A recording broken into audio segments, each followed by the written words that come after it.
Hey everyone, it's Susan again, and today I'm going to tell you a couple of the reasons why I decided to start my webtoon, Shark Girl Umi. If you haven't already read it, you can go check it out on Webtoon Canvas. It is a slice of life romance. It's got a cute little shark girl. She's got teeth, she's got gills, and I'd really appreciate it if you guys checked it out. So one of the big reasons I decided to start doing my webtoon is because I've always wanted to. I grew up reading manga and watching anime, and it's really cool to actually create something. It's actually really crazy. It feels like everything could go a million ways and there's no right answer as to how it should go. But that's okay. That's part of the challenge, is trying to figure out how to write it, how to present it. I'm having a lot of fun. Another reason I decided to start my webtoon was to actually improve my art. I know that comics take a lot of work. They require a lot of drawing of just people, places, backgrounds, hands, lots of hands. Oh my god, hands.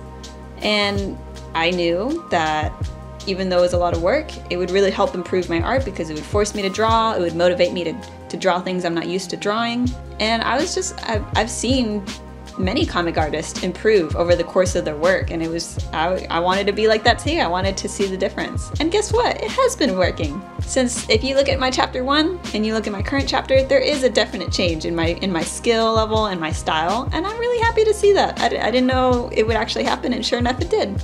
The next reason I decided to start my webcomic was because I really love manga. In particular, I love shoujo manga. I'll read any kind of manga, like any genre, like I will not discriminate, but shoujo in particular, I can all day, any day, I can read a shoujo manga. I love them. I love the feels, I love the emotions, the characters, the pretty girls, the hot men. I love it all. And one of the things about shoujo mangas is a lot of them tend to take place in high school. A lot of them are obviously, they're all Japanese, so they're all from a Japanese perspective and a Japanese lifestyle. And majority of them, not all of them, but majority of them are from the girl's perspective. And I kind of wanted to try my hand at creating a shoujo-esque manga webcomic webtoon that had everything I wanted, if that makes sense.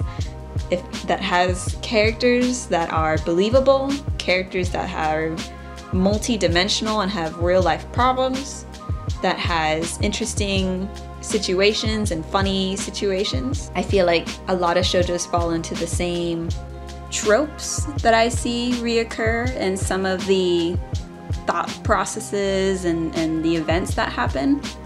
Some of them I don't particularly like, or some of them I don't find relatable. Okay, so if I had to narrow it down, that means that when I was writing my webtoon, or when I was finally deciding to do a webtoon, I said, I do want romance.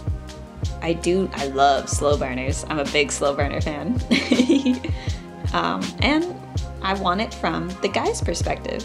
I think it'd just be, you're constantly with the girl and you always know what the girl's thinking, and the girl is always like head over heels for the guy, and I think it'd be kind of fun to have those roles reversed. I'd like to see what the guy is thinking when the girl's freaking out, or like what's going on through the guy's mind when he's trying to deal with something. I also think making Umi a shark girl, I mainly did that because I want to have that one silly aspect that will bring in a new sort of opportunity to make these funny situations, if that makes sense. Like, what kind of funny, interesting situations can arrive from someone being part shark? It's not perfect. I don't always know what I'm doing, but I'm glad that I'm making something. I'm really happy I'm making something. And finally, the last reason I decided to start doing my webtoon would be Webtoons. Webtoons itself is a huge inspiration. Back in 2018, Webtoons had the contest for best comedy, best romance, I can't remember what the other ones were. I think one was action and maybe one was thriller. Doesn't matter. They had a contest, and I thought that was so interesting that you could win cash money and become part of this website. I really enjoyed Webtoon as a platform. I thought it was really cool to have all these self-published people coming together and even making some money off of the actual platform and getting featured.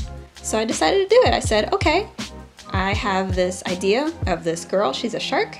I kind of want her to have this romance partner of this guy. I don't have a name for him yet. And from there, I wrote out the basic plot outline, I wrote out some things that are important that I want to put into the story, I wrote down the themes, the setting, and before you know it, I had chapter 1 out, and I'm really proud of it. But yeah, hit me up if you have any good shoujo recommendations, or any good manga recommendations. To be honest, I'll read anything. Right now I'm rereading Aisho 21, which is my number 1. It's just so good. Or Webtoon recommendations too. I like Webtoon. I guess I should give this an actual outro. How would you guys like to say goodbye to me? Oh no, that's not right. I'm saying goodbye to you. You guys are staying right where you are. Thank you guys so much for watching. If you can look in the little background here, this is just me working on one of the chapters of Shark Girl Umi. Like I said, you can go check it out on Webtoons. I'll put some links at the bottom. And hey, shout out to my Patreons, because if you don't know, I have a Patreon and people give me money, and that's really nice of them. And I don't have enough ways to tell them thank you, so I'd like to tell you guys right now, every single one of you guys Patreons, you're amazing, I love you, and thank you so much. I hope you guys have a wonderful evening. I will talk to you next time. Bye bye!